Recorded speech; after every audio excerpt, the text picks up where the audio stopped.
What's happening YouTube, and welcome back to another video on the channel. And today's video was requested by you guys, and it's going to be keeping in line with the mini series of rating 1920. And today we're going to be rating the 1920 managers.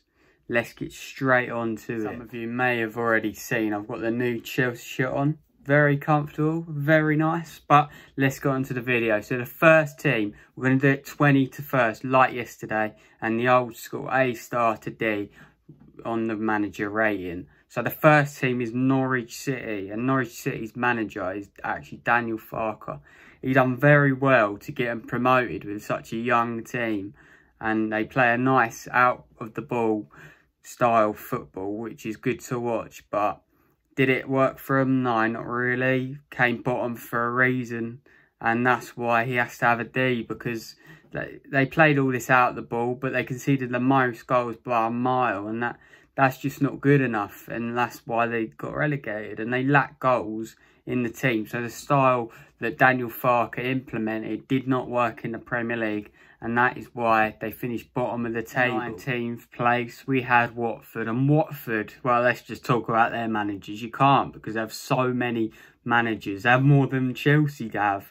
But yeah, this season they've had 4 managers: Hayden Mullins, Nigel Pearson, Quique Sanchez-Flores and Xavi Garcia, who started the season. But we'll talk about Nigel Pearson, because he came in at a time when Watford were rock bottom, struggling, and he managed to get them a few wins. And for that, you got to applaud him, because with that side, they're rubbish. Watford are rubbish, but they managed to get a few wins, and most notably, they beat the champions Liverpool. So Nigel Pearson deserves a lot of credit for that, and for that reason, we'll give him a C.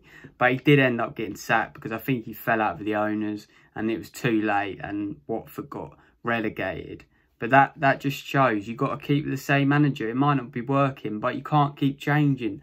Players will not buy into that. And it is Bournemouth, and Bournemouth finished 18th, as you all well know. And Eddie Howe is known, he's Bournemouth FC, and he actually left, if you didn't know. So after his long tenure at the club, he decided to part ways at the end of the season, and they got relegated. But was it down to Eddie Howe? Maybe. They played a bit too attacking and open, and that kind of cost them. But Eddie Howe, you've got to give him credit to get them from League 2 all the way to the Premier League. And they were sustainable in the Premier League. They've been in the Premier League 3 seasons, which is quite a good amount of time, considering they spend hardly any money. But when they do spend money, they spend it on the wrong players, and that's come back to bite Bournemouth. But for Eddie Howe himself, good English manager, was linked with the England job numerous amount of times. But for Eddie Howe, this season has to be a D, unfortunately. Moving on to the places where they just survived, and next up is Aston Villa, who finished 17th with Dean Smith. And Dean Smith, he is Villa through and through. The guy loves the club, and he's supported them, and that's well known to the public eye. But Dean Smith, bit of an interesting one. He didn't really do a lot. He doesn't really get that vocal, so I don't know what to say about Dean Smith, to be honest with you. Like, he's not a bad manager. Obviously got promoted, and they've won like their last 10 games of the season to be able to get playoffs to get them up. But this season, they've been a bit iffy. They just survived. But for Dean Smith, he gets a C, because he just brought them survival. We have the underachieving West Ham United. With all their money spent, do they really need a manager? It looked like it, because they were dire. Their performances were dreadful. With the players, you expect them to be pushed up right up the table, but that didn't happen. Especially under Manuel Pellegrini, the players looked disinterested. But obviously they still beat Chelsea, because they always raise their game against us. But David Moyes, we'll talk about him the most in this video. And he did well for him. He brought them a bit of stability. He beat us as well, so they did the double over us, but we don't have to mention that. But yeah, David Moyes done well for him, and he kept them up, and that's what they wanted from him. Will he do well next season? I don't think so, but David Moyes done all right to the back end of the season, got a few massive results which kept them in the league. So for that reason, we'll give them a C. So 15th, we have Brighton and Hove Albion, and they actually changed their manager at the start of the season, bringing in Graham Potter, who's played this possession out of the back football compared to Chris Hughton, who was there previous, who was just long ball and just he didn't want to play out the back. But now Brighton play out the back, and to be fair, they brought the right players in to do that.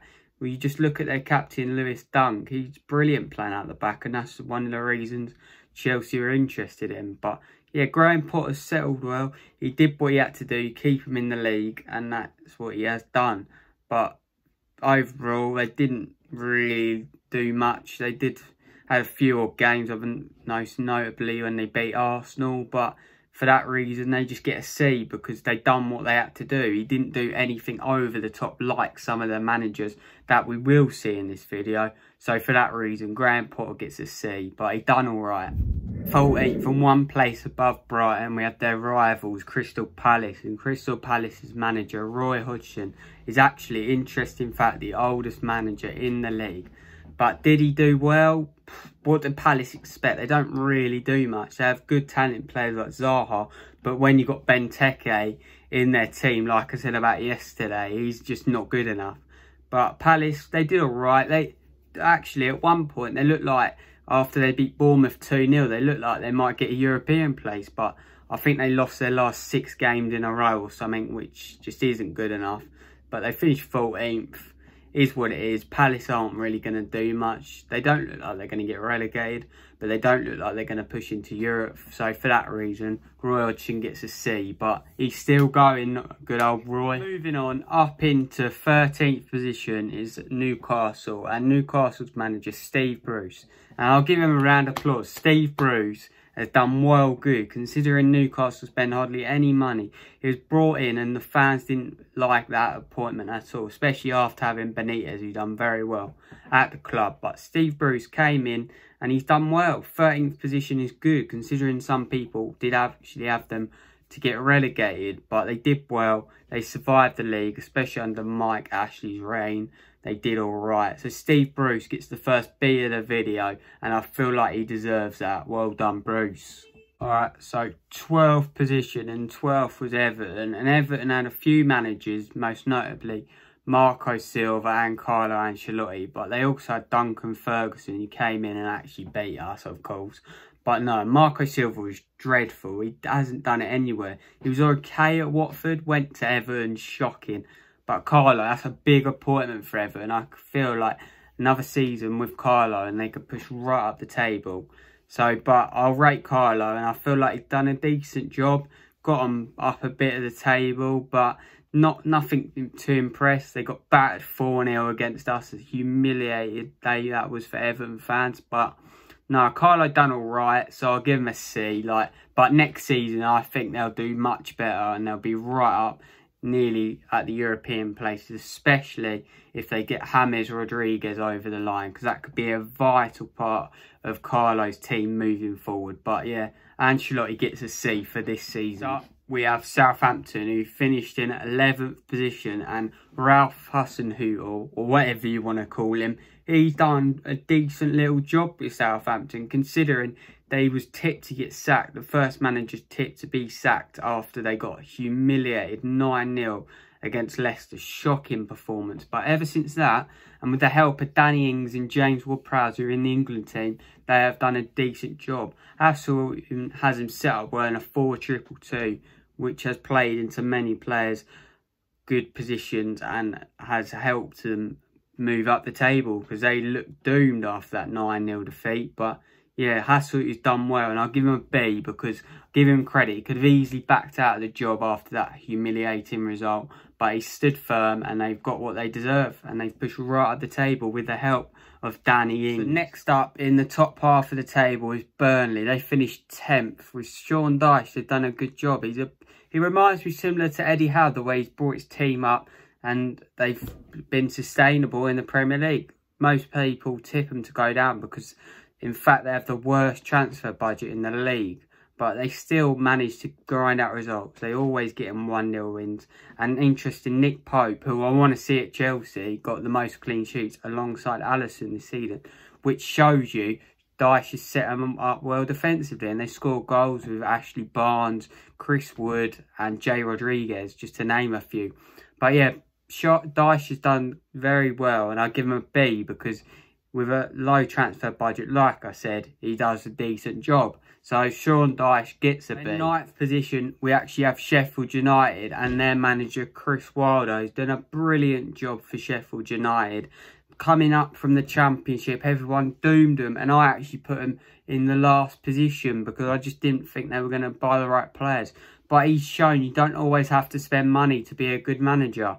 And for that reason, Chris Wilder gets an A because what a team he's built there. And the way they play, I like how they have their 3 centre-backs and both have the outside one bomb forward. I like that. And that's worked very well for Sheffield United and Chris Wilder. So Chris Wilder gets an A. And in fact, he was some manager of the season for some people. So yeah, Chris Wilder, brilliant job, and you've got to applaud him. Another one who gets a round of applause from me. 8th place with the FA Cup winners in Arsenal, and Arsenal had a few managers: Unai Emery, Freddie Ljungberg, and most notably Mikel Arteta. Unai Emery, shocking manager, and it was funny to see him. Freddie Ljungberg was never going to be permanent, but Mikel Arteta works alongside Guardiola, and I for some reason I thought he was going to do a good job, and I think he will do a good job next season. And he's done a good job with Arsenal because he won a trophy, and not many teams can say that this last season. So fair play to Arsenal and Mikel Arteta. He's brought a good brand of football, and he's helped the defence a lot, who looked rubbish under Emery. But the likes of David Luiz have come and shown their class like they do. But yeah, Unai Emery is shocking. Freddie Ljungberg can't be rated. But Mikel Arteta gets an A because, to be fair, he came in at Christmas, he had coronavirus, and he's done a good job. And especially he gets the A because he won a trophy. So 7th position, and in 7th is Wolverhampton Wanderers, and I love this manager, Nuno Espirito Santos. What a manager he is, brilliant manager. Another one who plays 3 at the back, but he can be a 5 at the back, similar to Sheffield United, and he's got the players with the backing of the Chinese owner. He's managed to bring in the likes of Jimenez, Neto, Neves, Martino, all class players, and had a good career.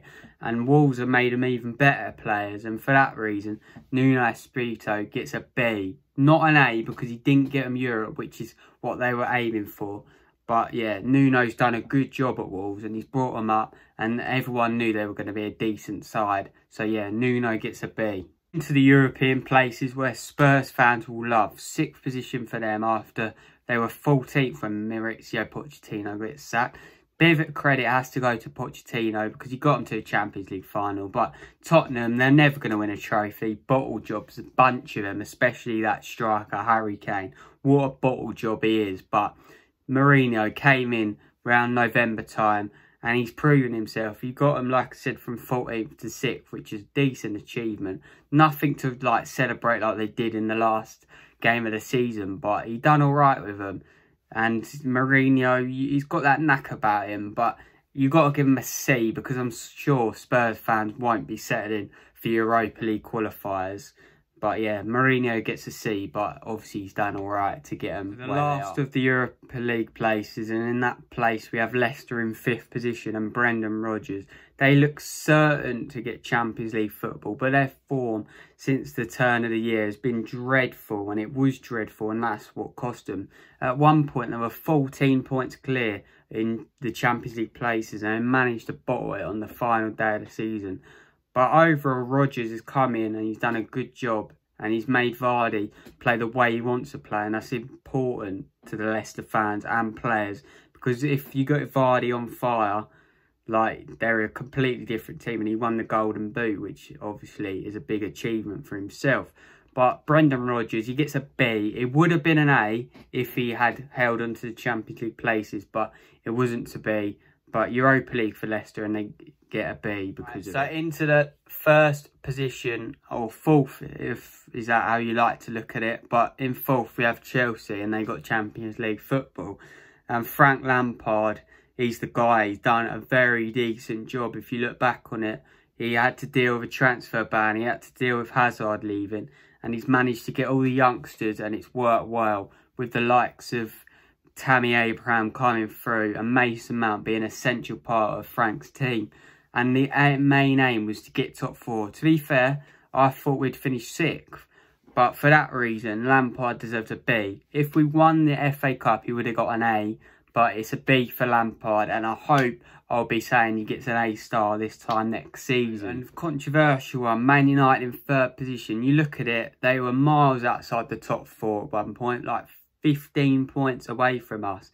And they managed to catch up. They did have an easy run post-lockdown. But still, they've done a good job. And Solskjaer deserves a bit of credit, to be fair. He's got the likes of Pogba. Fernandes has been an influential part of the team. And Rashford and Martial and Greenwood have been playing well up front. But yeah, Solskjaer deserves a bit of a praise. Like some people, Solskjaer in, Solskjaer out. Man United fans are so split. But for me, I think Solskjaer's done a good job. He's got them Champions League. It's not where they want to be, don't get me wrong. But to be fair, if they got a few more signings in, I expect them to compete. And Donny van de Beek's a good signing for Man United. So for that reason, Solskjaer gets a B. In 2nd, we have Man City, and as you well know, Pep Guardiola is their manager. And I like to call him Pep Fraudiola, because this guy, I do not think he's all that anymore. 18 points they finished behind Liverpool. 18, that's 6 wins behind the champions Liverpool. I know Liverpool were amazing, but this season, Pep didn't do it. Last couple, he's done well. But to be fair, you look at the amount of money they spent, I think anyone could manage that team and get them Champions League football. Let's be real. They've got world-class players. Kevin De Bruyne, arguably one of the best in the world. Sergio Aguero, who's done it on the big stage for so many years. And they got knocked out the Champions League by Lyon. So Pep Guardiola, I don't think he's all that. And yeah, they got 2nd, but who cares about 2nd? 2nd to 4th's irrelevant. Let's be real, no one remembers that. Pep Guardiola is a fraud. And for that reason, Pep is getting a D, because he is a fraud. So you may have guessed it. Obviously, Liverpool finished 1st. Yeah, 99 points, whatever, who cares? 100, so it's irrelevant. But yeah, Klopp, obviously an A star. Let's just put that out there. He obviously got them playing. They were a poor team in 15 when he came in, if I believe. But yeah, he's managed to transform, brought the right players in, and that's what I'm hoping Chelsea do, buy the right players, which will help. I love Klopp as a manager, not as a Liverpool manager, but in general, good manager, shows a lot of passion, a bit like Conte. But yeah, Klopp gets an A star, and he's a very good manager. So yeah, that wraps up the manager rating for the 19-20 season. And if you want to see more videos like this, make sure you leave it in the comments below. I could go on to midfielders, defenders, goalies. But yeah, overall, like I think the standout managers, Chris Wilder, Frank Lampard and Klopp, of course. But Klopp being the one. And yeah, thank you all for watching. Make sure you leave a like, you comment and you subscribe and turn on your notification bell, because I'm back with more daily videos at 6 PM every day. So make sure you're here to watch them. Thank you all for the support on all of the other videos. If you haven't, make sure you go and watch them and leave comments, likes, all that good stuff. And until the next video, which will be tomorrow, thank you all for watching.